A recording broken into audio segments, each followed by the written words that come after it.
तो आज हम देखने वाले हैं आरजीएस मेंस सिविल का 2025 का उसका पार्ट सेकंड। पार्ट फर्स्ट में पहले से अपलोड कर चुका हूँ, उसमें क्वेश्चन नंबर 1 to 10 डिस्कस कर चुके हैं हम। अब आज हम करने वाले हैं क्वेश्चन नंबर 11 से, ठीक है। तो क्वेश्चन नंबर 11 है इस इंफ्रास्ट्रक्चर प्रोजेक्ट का स्पेसिफाइड एसआरए स्पेशल प्रोविजन पूछा है कॉन्ट्रैक्ट करने के इंफ्रास्ट्रक्चर प्रोजेक्ट। सिंपल सा क्वेश्चन है, इंपॉर्टेंट भी होता है क्वेश्चन, डायरेक्ट दिया हुआ है कि 5 कैटेगरी होती है इंफ्रास्ट्रक्चर प्रोजेक्ट की। कौन कौन सी होती है? पहली होती है ट्रांसपोर्ट, दूसरी होती है एनर्जी, तीसरी होती है वाटर एंड सैनिटेशन, चौथी होती है कम्युनिकेशन, पांचवी होती है सोशल कमर्शियल इंफ्रास्ट्रक्चर। ये एग्जांपल दिए हुए हैं।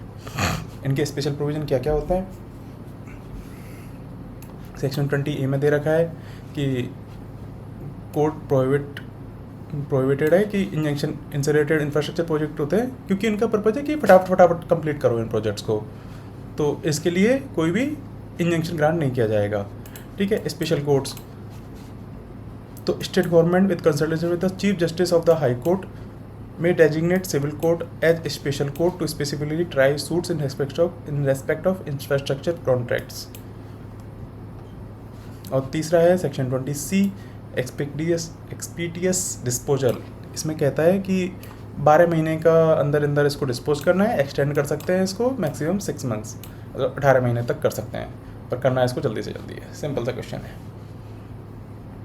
क्वेश्चन नंबर 12, इसमें 3 चीज़ें पूछी हैं, doctrine of pith and substance, colourable legislation, eclipse. Important होते हैं, कॉन्स्टिट्यूशन में आते हैं, देख लेना है इनको। सिंपल है। क्या क्या है वैसे तो पिथेन सब्सटेंस क्या होता है कि जो ट्रू नेचर एंड कैरेक्टर होता है, पढ़ लेते हैं एक बार। Use primary in constitution to resolve conflict regarding legislative competency between the union and state list. When a law passed by one legislature seems to encroach upon the subject assigned to another, court look at the true nature and character, pith and substance of the legislation.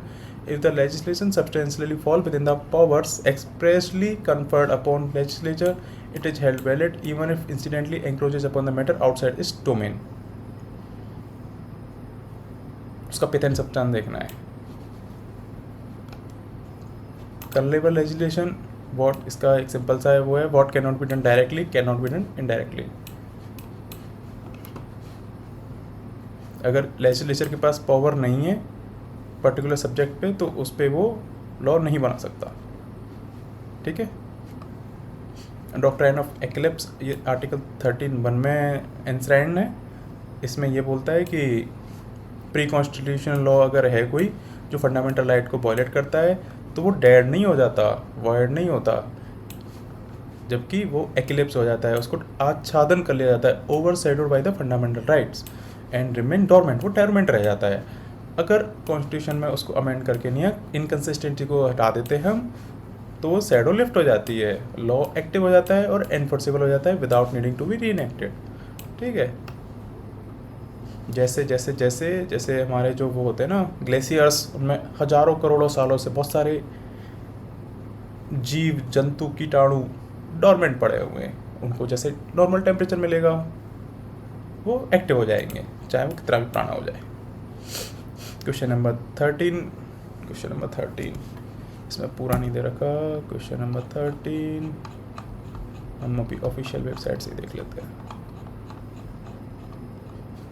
Question number 13 में बोला है equality, ये article 14 के ऊपर question है।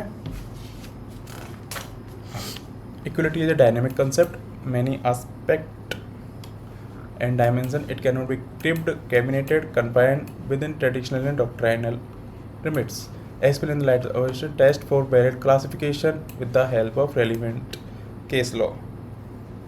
तो article 14 याद आ रहा होगा, EP Royappa versus state of Tamil Nadu, landmark case है।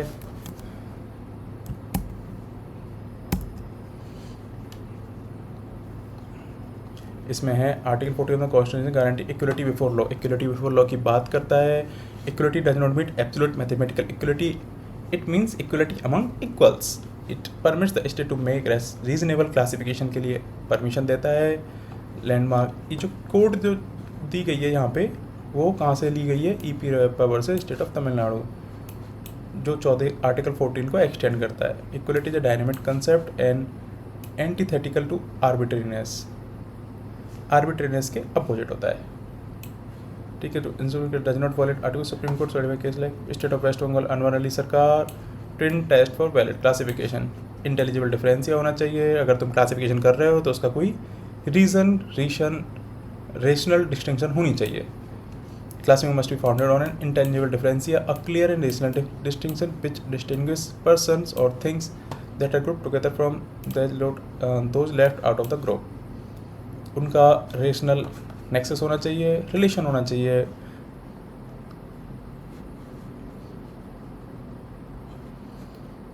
क्वेश्चन नंबर 14,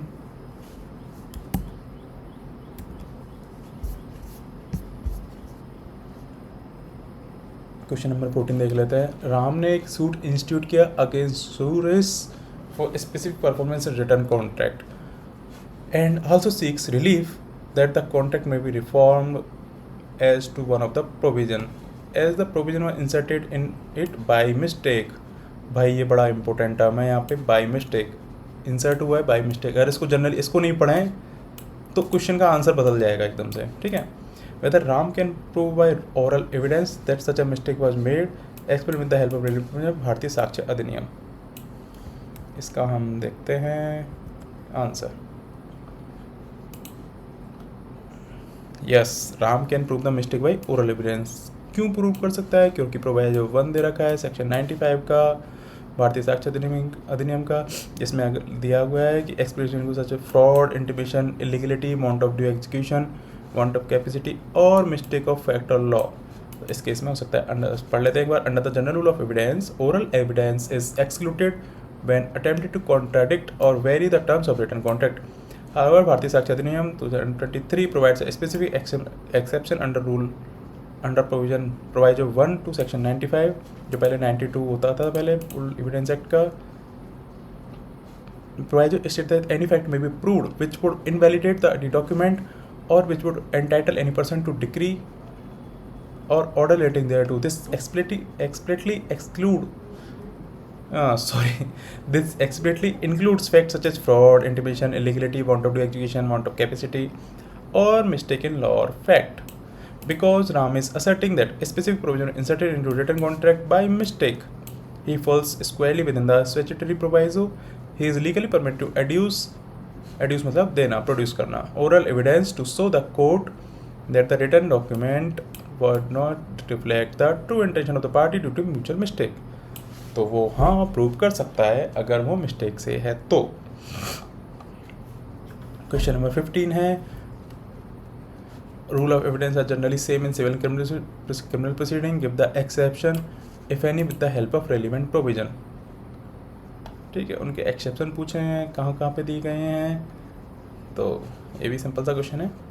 हालांकि सेक्शन देख लेना, सेक्शन मेरे को नए वाले याद नहीं है।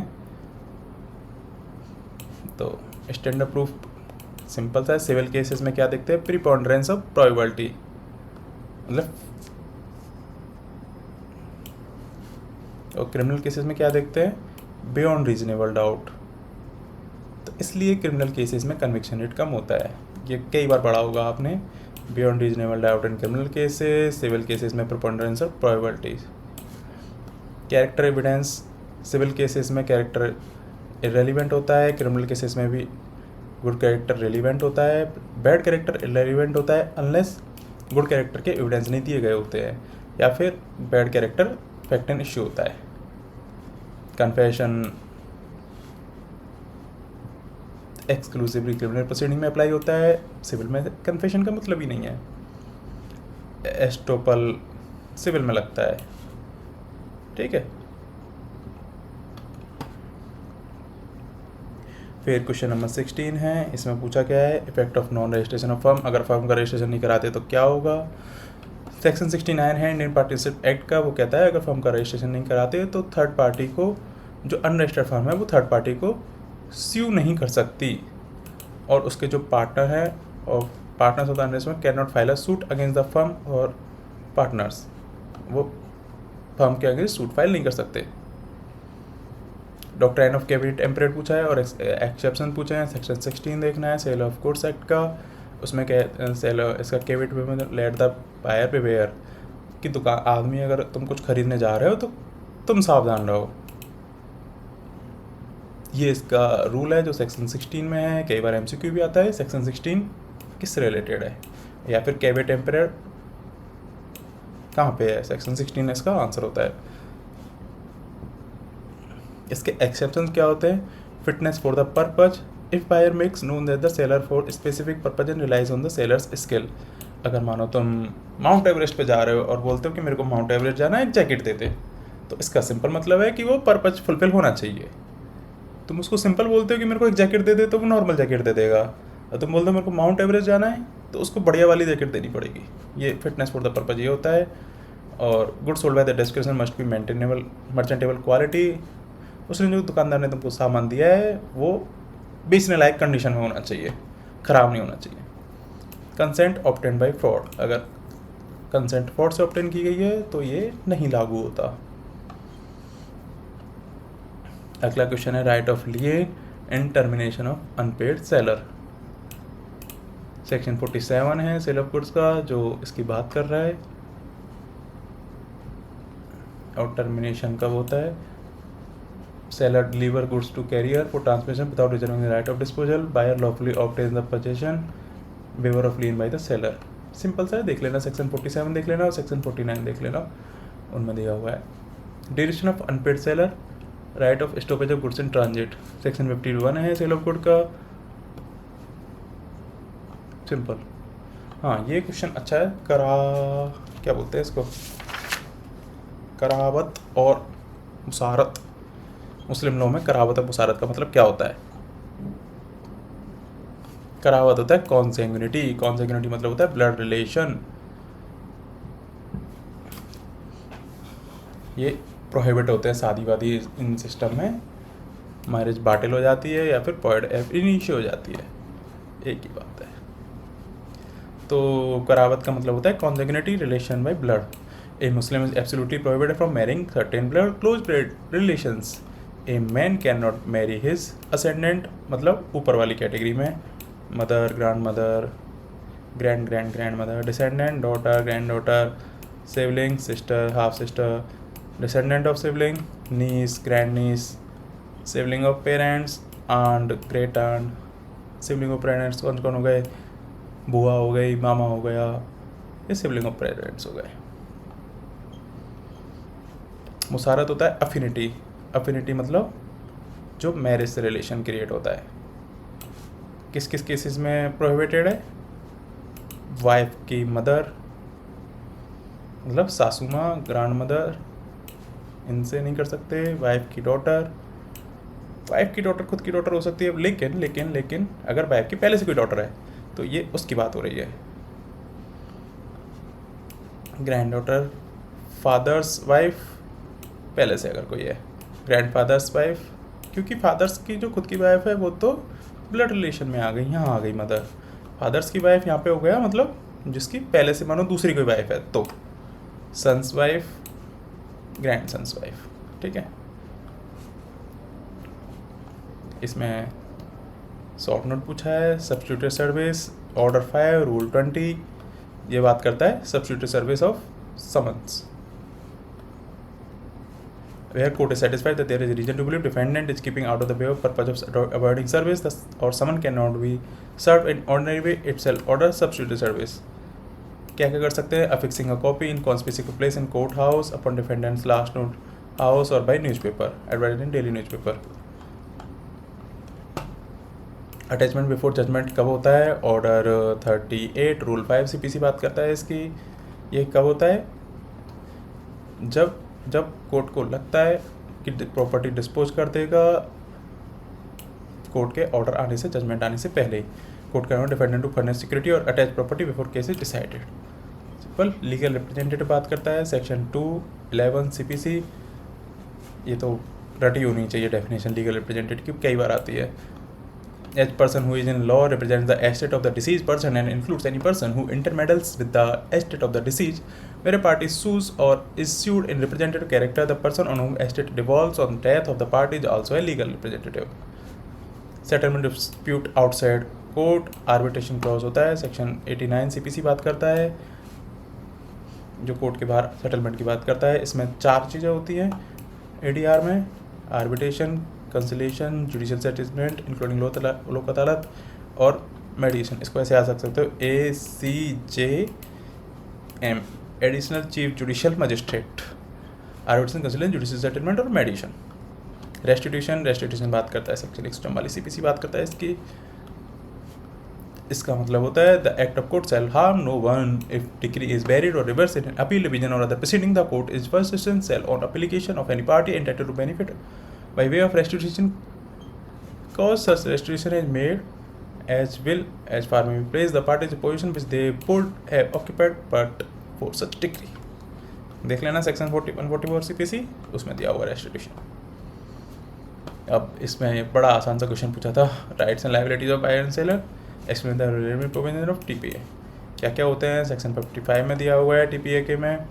लायबिलिटीज़ क्या क्या होती है, सेलर की क्या क्या होती है। सिंपल, अगर तुम खुद दिमाग लगाओगे अपना, नॉर्मली सोचोगे कि मैं दुकानदार हूँ, मैं सामान बेच रहा हूँ, तो मेरी क्या क्या लायबिलिटी होंगी। मैं दुकानदार हूँ, मेरे क्या क्या राइट, तो क्या क्या सामान बेच रहा हूँ, तो मेरे क्या क्या राइट होंगे, क्या क्या लायबिलिटी होंगी। पहली लायबिलिटी है डिस्क्लोज मटेरियल डिफेक्ट है तो बता दो पहले से ही, ऑल डॉक्यूमेंट टाइटल डीड दिखा दो, आंसर रिलीवेंट क्वेश्चन अगर उसने बायर ने कुछ पूछा तो वो जवाब दो उनका, पेमेंट अगर कर दिया है उसका कस्टमर ने, बायर ने, कन्वेंस प्रॉपर्टी को ट्रांसफ़र करो, डेट ऑफ कॉन्ट्रैक्ट और डिलीवरी के बीच में कुछ, डेट ऑफ कॉन्ट्रैक्ट और डिलीवरी के बीच में रीजनेबल केयर करनी है प्रॉपर्टी की, पोजेशन देना है प्रॉपर्टी का बायर को, पब्लिक चार्जेस रेंट पे करने हैं up to the date of sale. Rights of seller क्या है, entitled to the rent and profit of the property till ownership passes. जब तक प्रॉपर्टी पास नहीं होती तो उसके जो भी रेंट और प्रॉफिट अराइज होते हैं उस प्रॉपर्टी से वो सेलर को बिलोंग करते हैं, क्योंकि ऑब्वियसली बात है ना यार, उसको खर्चे भी उसको देने जब तक पास नहीं होती तो उसके बेनिफिट्स भी उसको मिलेंगे।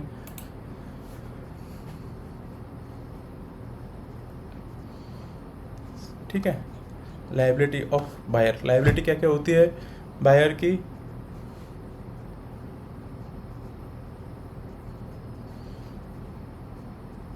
उसको प्रॉपर्टी से रिलेटेड कुछ फैक्ट्स पता है तो बता दे उसको, परचेज मनी को पेमेंट करे सेल कंप्लीट होने के बाद, अगर प्रॉपर्टी ट्रांसफ़र हो गई है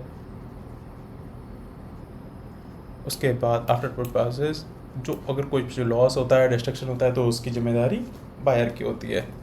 to pay all public charges, rent, encumbrances that become payables after ownership has passed. ठीक। राइट्स ऑफ बायर क्या होते हैं, जो उसके बेनिफिट मिलेंगे उसको, वो increase in value after ownership pass, ownership pass हुई उसके बाद जो भी कुछ बेनिफिट होगा वो सब बायर को मिलेगा। ठीक है, देख लेना है, सिंपल है। क्वेश्चन नंबर 20 एक बड़ा क्वेश्चन है, हालांकि इसमें 4 छोटे छोटे क्वेश्चन है। पूछा है voidable marriage under Hindu marriage act, इसके बारे में शॉर्ट नोट लिखना है। तो सेक्शन 12 हिंदू मैरिज एक्ट का बात करता है कि किस किस केसेस में बॉयड मैरिज हो सकती है। देखो, impotency of respondent at the time of marriage और continue till the institution of proceeding. 5(2) section 5(2) का कॉन्ट्रावेंशन क्या क्या है, unsound mind, recurrent insanity, consent अगर फ्रॉड और फोर्स से शादी के लिए मनाया है उसको तो भी वॉइडेबल होती है, और अगर रेस्पोंडेंट प्रेग्नेंट है किसी और पर्सन के द्वारा eight the time of marriage तो वो पर्सन वॉइडेबल करा सकता है, वॉइड करा सकता है इस मैरिज को। जनरल रूल ऑफ सक्सेशन पूछे हैं, फीमेल हिंदू के अगर उसकी डाई इंटेस्टेड मतलब विदाउट विल अगर वो मर जाती है फीमेल हिंदू तो उसका सक्सेशन का क्या प्रोसेसर है, क्या रैंकिंग रहेगी, प्रेफरेंस क्या रहेगी। तो सेक्शन 50 बात करता है इसकी। तो सबसे पहले तो उसके जो बेटा बेटी होते हैं उनको दिया जाता है, हस्बैंड को दिया जाता है। सेकंड में हीयर्स ऑफ हस्बैंड, थर्ड पे मदर और फादर, फोर्थ पे हेयर ऑफ फादर्स, लास्ट में हेयर ऑफ मदर। इसमें एक चीज़ नोट करने की है, अगर कोई प्रॉपर्टी इनहेरिट की गई है फादर या मदर से तो उनके हेयर्स को बिलोंग करेगी। अगर हस्बैंड से ससुर से बिलोंग्स की है, इनहेरिट की है प्रॉपर्टी तो वो उनको जाएगी, रिवर्ट हो जाएगी अगर उसके खुद के बच्चे नहीं हैं तो। मेंटेनेंस अगर हम डिसाइड कर रहे हैं तो क्या क्या फैक्ट्स दिमाग में रखने होते हैं। Section 23 Hindu maintenance Hindu adoption and maintenance act का डील करता है। उसमें कहता है position and status, reasonable bonds of Clement, Clement अगर स्लेब सेपरेटली रह रहा है तो उसकी जस्टिफाइड है नहीं है, property, income, number of person कितने उससे मेंटेनेंस क्लेम कर रहे हैं, सारी चीज़ें ये सिंपल सा है। सेक्शन 23 देख लेना आप एक बार। Guardian of the person property of minor under section 6 पूछा गया है इसमें, guardian of the person and property of minor. देखो गार्जियन कौन होता है माइनर का? फादर होता है, हिंदू लॉ में दिया गया है। लेकिन अगर 5 साल तक का है तो उसकी custody belongs to mother. Section 8 में क्या बात की है? पावर ऑफ नेचर का जो ओवर माइनर्स इमूवेबल प्रॉपर्टी है highly restricted, they can not mortgage, charge, sale, gift, exchange it, not lease it for term exceeding 5 years or more than 1 year beyond the minor attain maturity without prior permission of the court। Question number 21 है, ये हमारा एक order writing है। देख लेते हैं question 21 एक बार। Simple सा है, कुछ ज़्यादा टेक्निकल नहीं था ये। क्या होता क्या है, एक एप्लीकेंट है, प्लेंटिफ है, उसने एक सिविल सूट फाइल किया है परमानेंट इंजेक्शन के लिए against non applicant defendant. Defendant कौन है? म्यूनसिपलिटी। म्यूनसिपलिटी उसको डिस्पोजेस कर रही है एक लैंड पे से, ठीक है। ऑर्डर 39 रूल 1 एंड 2 इसका केस, इसका ये ऑर्डर है। ऑर्डर 39 क्या होता है? इंजंक्शन वाला होता है। एप्लीकेशन में कहा गया है कि एक लैंड थी जो पोजेशन में थी काफ़ी टाइम से, टेम्परेरी स्ट्रक्चर बना रखा था, म्यूनसिपलिटी ने उसको डिमोलिश करने का थ्रेट दिया without following the due process law. तो वो ये कह रहा है कि उसको इरिपेरेबल लॉस होगा अगर इंजेक्शन ग्रांट नहीं किया गया तो। फिर म्यूनसिपलिटी क्या कह रही है? दैट लैंड बिलोंग, जो लैंड है जिस पे उसने टेम्परेरी स्ट्रक्चर बनाया है वो म्यूनसिपलिटी की है और वो उसके पास अनऑथराइज्ड पोजेशन है। जो उसने एप्लीकेंट ने बहुत डिले कर दिया है, इसमें इविक्शन प्रोसीडिंग इनिशिएट हो चुकी है पहले से। जो एप्लीकेंट है वो क्लीन हैंड से नहीं आया, उसने मैटेरियल फैक्ट्स छुपाए हैं, इलीगल पोजेशन को वो प्रोटेक्ट कर रहा है। इविक्शन ऑर्डर उसके अगेंस्ट पहले ही पास हो चुका है, already pass eviction order which is appealable under municipal law. Municipal law के अंडर वो अपीलेबल है। उसके पास दूसरी एक equally efficacious alternative remedy available है। Therefore applicant has no prima case और equity in his favour. Reason order, अब इसको ऑर्डर लिखना है तो हम ऑर्डर लिख देते हैं। क्या होना चाहिए बताओ आपके हिसाब से? ये तो इसका फॉर्मेट है, ये देख लेना आप एक बार। देखो इसमें कुछ भी ज़्यादा हमें, जैसे बहुत सारे केस होते हैं ना, बहुत सारे ऑर्डर होते हैं, उसमें सारा कुछ लिखना पड़ता है, सेक्शन वगैरह, प्रोविजन वगैरह। यहाँ पे ऐसा कुछ भी नहीं है। यहाँ पर डायरेक्ट ऑर्डर 39 रूल 1 एंड 2 से पीसी लिख के नहीं आ, ये सारी बातें जो उसमें क्वेश्चन में कही थी वो बातें लिख देंगे एक बार। Matter application of temporary injunction, ये ब्रीफ फैक्ट्स क्या क्या है वो लिख देंगे, एनालिसिस लिख देंगे, टेम्परेरी इंजंक्शन सिंपल सा है कुछ। बाई डिफेंडेंट कॉन्क्लूजन देख लो एक बार तुम इसका, बस वही है, कुछ ज़्यादा इसमें। Applicant has failed establish prime facie case, the balance of convenience does not favour protecting unauthorised occupant and no irreparable injury is caused when the due process has been followed and alternative statutory remedies exist. ये इसके against में कर दिया हमने क्योंकि उसने due procedure को follow नहीं किया था, कोर्ट से छुपाने की कोशिश की थी फैक्ट्स को, बात खत्म। अब नेक्स्ट क्वेश्चन नंबर लास्ट 22 भी देख लेते हैं। इसमें क्या कहा है? एक प्लेंटिफ है सौरभ जो क्लेम करता है कि वो अडॉप्टेड सन है, son of late Harishankar and his widow Shakuntala, जो डिफेंडेंट है। मतलब केस किसने फाइल किया है? सौरभ ने। सौरभ क्या क्लेम कर रहा है अपने आप को? अडॉप्टेड सन। जो हरिशंकर हैं वो 2015 में मर गए थे, उनकी डेथ हो गई थी, उसकी विडो एक सोल हेयर थी, ठीक है। 2015 डेथ के बाद शकुंतला ने सौरभ को अडॉप्ट कर लिया through a registered deed, even when Saurabh was already married at that time. Point to be noted. उस टाइम 2018 में सौरभ मैरिड था. अडॉप्शन के बाद executive registered sale deed in 2020 in favour of defendant number 2 Ramesh. Shakuntala क्या करती है, जो प्रॉपर्टी होती है उसको किसी रमेश के फेवर में सेल कर देती है. इमोबिलिटी जो already belong to her late husband Shri Harishankar. Harishankar की प्रॉपर्टी होती है, वो उसको सेल कर देती है. कोई दिक्कत नहीं. तो सौरभ क्या सूट फाइल करता है कि जो सेल है वो गलत है, और क्योंकि वो उसका लीगल हेयर क्लेम करता है अपने आप को. प्लेंटिव क्या कहता है, by virtue of valid adoption he has become son of Shakuntala and Harishankar. वो क्लेम करता है कि वो शकुंतला और हरिशंकर का लीगली अडॉप्टेड सन है, तो उसका वैलिड सन है. तो प्रॉपर्टी उनमें वो doctrine of relation back his adoption date backs to death of Shri Harishankar the seems to have been existed as Shakuntala's son at the time of his. Therefore Shakuntala has no right to alienate the property after Harishankar's death, and sale deed executed in favor of defendant 2 is void and not binding upon the plaintiff. क्या लग रहा है देख के? सोचो आगे मैं बताता हूँ. Defendant Shakuntala was filing the written statement contended that she was sole heir after Harishankar's death and even had every right to dispose the property. The adoption is invalid, hence plaintiff acquired no right.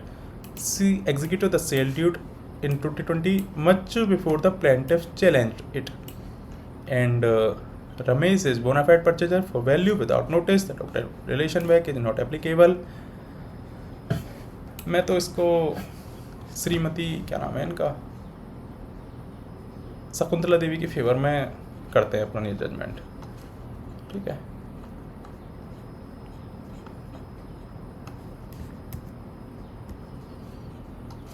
In the court of civil जज suit number Saurabh plaintiff है, Shakuntala Ramesh defendant है. Brief case क्या क्या है, defendant 1 Shakuntala. एक fact लिख दिए हमने केस के थोड़े शॉर्ट में. टाइम ही नहीं मिलता ना यार, तो ऐसे ही शॉर्ट में करना पड़ता है. इशू क्या क्या इशू फ्रेम कर सकते हैं अपन. लीगली वैलिड इसका सन है या नहीं है, अडॉप्शन वैलिड है या नहीं है, रिलेशन में अप्लाई होता है या नहीं होता है, कैंसिलेशन करना चाहिए या नहीं चाहिए, रीज़न फाइंडिंग क्या क्या है.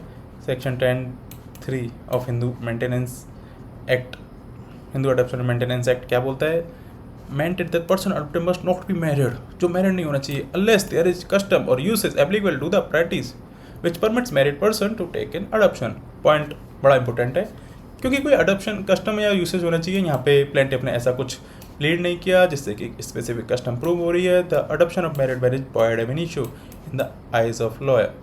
तो ये इशू हमने प्लेंटिफ के अगेंस्ट डिसाइड कर दिया. और लेट सपोज एक बार को थोड़ी देर के लिए मान लेते हैं कि अडॉप्शन वैलिड था. ठीक है, वैसे तो है नहीं पर मान लेते हैं वैलिड है. इसका मतलब होता है कहने को, for the sake of argument, arguendo that the adoption was valid. The plaintiff's reliance on the doctrine of respect is fatally flawed. Section 12 proviso C of Hama explicitly abolishes the ancient doctrine regarding property rights. It categorically states that adopted child shall not divest any person of any estate which vested him or her before the adoption. Upon Sri Harishankar's death in 2015, the property legally and absolutely vested his sole heir, Shakuntala, aided by Section 14 of Hindu Succession Act. The adoption in 2018 cannot retrospectively divest her of his already vested property. ये भी plaintiff के against में decide हो जाएगा ये वाला भी issue. और तीसरा इशू है कि जो प्रॉपर्टी है absolutely vested in defendant number 1 she possesses eligible right उसके पास है, वो ट्रांसफ़र कर सकती है. Fully competent to execute the sale deed in favour of defendant number 2. कोई वैलिड स्टेटस नहीं है उसके पास प्लेंटिफ का. तो डिफेंडेंट टू इज बोना FIDE purchaser for value without notice. ये भी हम प्लेंटिफ के अगेंस्ट डिसाइड कर देते हैं. जो प्लेंटिफ है fail to establish right over the suit property. The suit for cancellation for sale deed and declaration of right is hereby dismissed with cost. Simple. तो ऐसे हमारा ये paper civil RGS mains 2025 complete होता है. Thanks for watching.